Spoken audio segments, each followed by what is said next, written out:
The 15th book of Truth to his son Tot.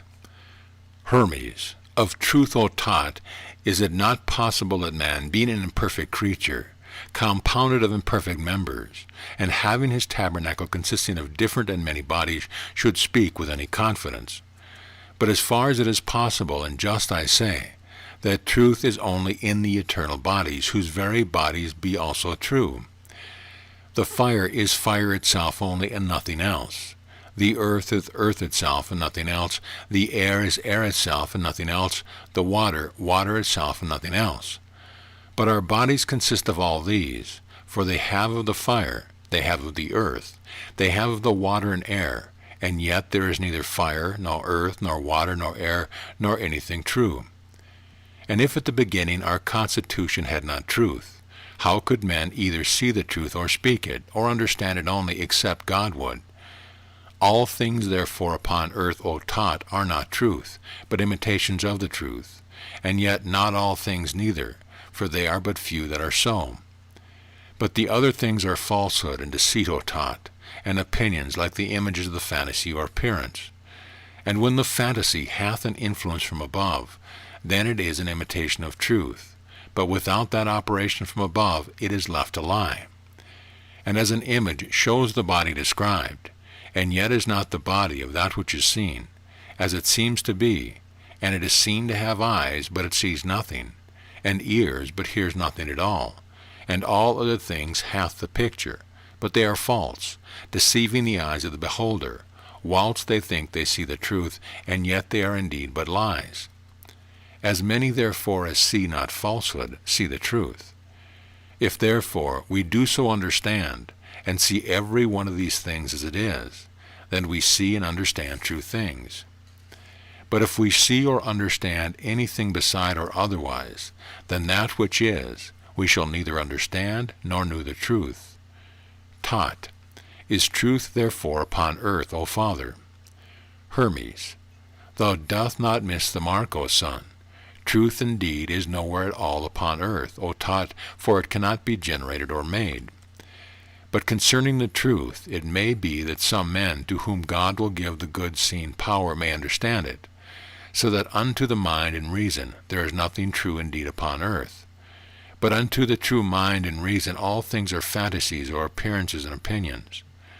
Tot, must we not therefore call it truth to understand and speak the things that are? Hermes, but there is nothing true upon earth. Tot, how then is this true, that we do not know anything true?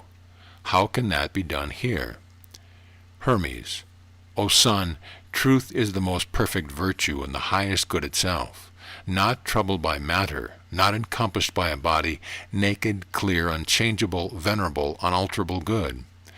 But the things that are here, O son, are visible, incapable of good, corruptible, passible, dissolvable, changeable, continually altered and made of another. The things therefore that are not true to themselves, how can they be true?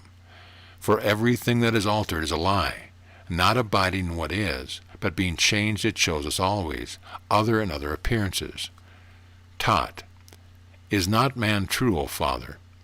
Hermes, as far forth as he is a man, he is not true, son. For that which is true hath of himself alone its constitution and remains, and abides according to itself, such as it is. But man consists of many things, and doth not abide of himself, but is turned and changed age after age, idea after idea, or form after form, and this while he is yet in the tabernacle. And many have not known their own children after a little while, and many children likewise have not known their parents. Is it then possible, O Tot, that he who is so changed is not to be known should be true? No, on the contrary, he is a falsehood, being in many appearances of changes. But do thou understand the true to be that which abides the same, and is eternal. But man is not ever, therefore not true. But man is a certain appearance, and appearance is the highest lie or falsehood. Tot, but these eternal bodies, Father, are they not true, though they have changed? Hermes, everything that is begotten or made and changed is not true, but being made by our progenitor, they might have had true matter. But these also have in themselves something that is false in regard of their changes. For nothing that remains not in itself is true. Tot, what shall one say then, Father, that only the Son, which besides the nature of the things is not changed, but abides in itself, is truth? Hermes, it is truth, and therefore is he only entrusted with the workmanship of the world, ruling and making all things, whom I doth honor and adore his truth, and after the one and first I acknowledge him the workman. Tot, what therefore doth thou affirm to be the first truth, O Father? Hermes, the one and only, O Tot, that is not of matter, that is not in a body, that is without color, without figure or shape, immutable, unalterable, which always is, but falsehood, O Son, is corrupted. And corruption hath laid hold upon all things on earth, and the providence of the true encompasseth, and will encompass them. For without corruption there can no generation consist. For corruption followeth every generation, that it may again be generated. For those things that are generated must of necessity be generated of those things that are corrupted. And the things generated must needs be corrupted, that the generation of things being may not stand still or cease. Acknowledge therefore the first workman by the generation of things. Consequently the things that are generated of corruption are false, as being sometimes one thing, sometimes another. For it is impossible that they should be made the same thing again, and that which is not the same. How is it true? Therefore, O Son, we must call these things fantasies or appearances. And if we will give a man his right name, we must call him the appearance of manhood in a child, the fantasy or appearance of a child, an old man, the appearance of an old man, a young man, the appearance of a young man, and a man of ripe age, the appearance of a man of ripe age.